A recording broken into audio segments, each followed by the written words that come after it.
We dishonor God when we disrespect our leaders. That should cause us to pause and take note.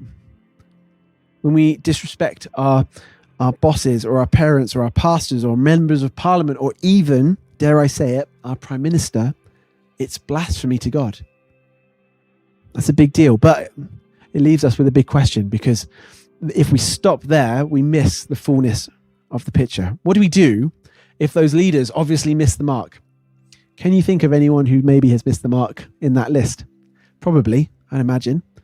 What do you do if you find yourself in a position where someone who is in leadership over you in some way is acting unjustly or unkindly or, dare I say it, just plain evil?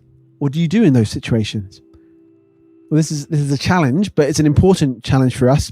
The answer is pretty straightforward. We treat our leaders with respect all the time, 100% of the time, no matter what. You see, we as believers, we don't respect our leaders because they've earned it. We respect our leaders because Jesus earned it for them. Let me explain.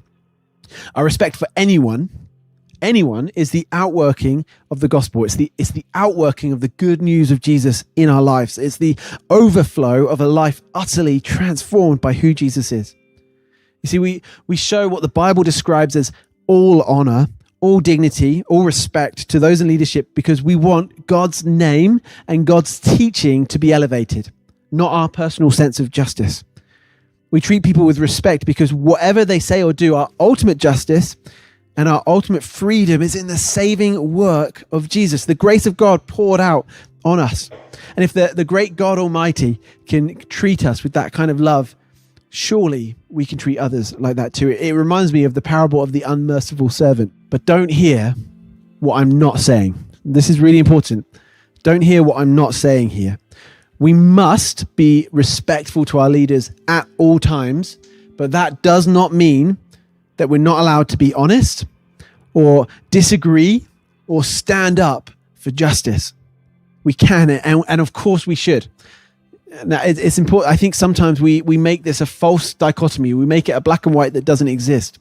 We must stand up for truth. We can be honest and we can disagree, but we must always do that with respect. If our version of truth and honesty or justice pushes out respect from the conversation, we're doing it wrong. We're missing something. There is never a need to throw out respect from the conversation.